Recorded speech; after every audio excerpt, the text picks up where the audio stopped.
So whenever you're ready, go ahead and slate your name and outlet. Okay, sure. Herb Stratford, KMSB Fox 11, Tucson. So let me start with Josh. For somebody like Lenny, the approach that you and Bradley came up with, sort of the love story, that sort of approach, it seems like otherwise it would just be this unmanageable life story. Was that sort of all of a sudden the aha moment when you guys just said, this is the core? Yeah, I mean, I would really say it was Bradley's aha moment. I mean, I had spent a couple of years researching and trying to figure out how to tell a story, and I really was, I sort of was focused only on the ascent, up to 57, just because I couldn't get my arms around the whole thing. And Bradley came in, and what was amazing was, one, I realized I had barely scratched the surface with the research. Everything that I had read, he read and more. All the people I had talked to, he talked to and more. And so we went really deep. And Bradley was the one who really was like, this is about the marriage, right? This has got to be about the marriage, and that's what makes it universal. And so once he said, and he very much wanted to go for where the marriage struggles and then where, Lenny loses Felicia and, and falls apart. And that sort of became then a central cry for us throughout the process. It was really his genius insight to go there.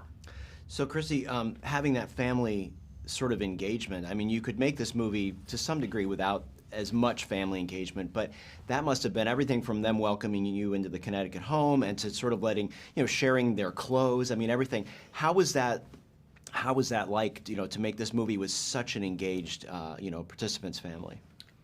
Well, the Bernstein children were phenomenal from beginning to end with us, and we had worked with them. Stephen and I had worked with them before on West Side Story, so we had a familiarity with them.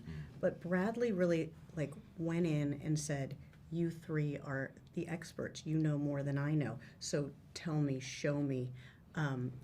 Tell me how it felt to be in that family and be raised in that family." And we portrayed, as Josh said, we portrayed the marriage, and so it was about the love and the family. And those children were a part of it, and so they were really helpful with the insight. And they could have just given us permission to make the movie and walked away, but they were very helpful from beginning to end. So Yannick, I'm actually a cellist, and so I know what it sounds like to be in the middle of an orchestra playing. Yeah. And that was one of the things that I think was so fascinating with some of the and I know the sound design that happened. But I mean, for you knowing that the audience is going to have a different experience, that must have been sort of rewarding, because I don't know if we've seen, I mean, yes, we saw Tar, but you know what I mean? I don't know if we've seen a conductor's story and to capture that. How was Bradley as a student? Was he great?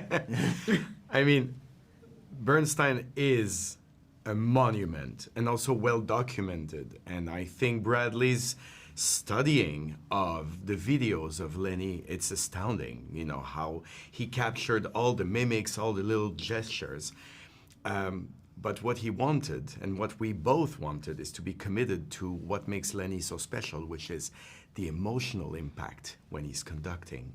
And that's also part of the movie. This is the idea, to feel what it was to have this man giving his heart and soul and sweat and blood and everything, his genius, to the music. So we had to make Bradley believable on a technical level, but keep him in this emotional state so that we could really get what it is. It's not only about seeing, oh yeah, it looks like he's kind of conducting, but it was more really about this truly unique Lenny emotional realm. And yeah, I can't imagine anyone doing it better than Bradley. It's amazing what he's done.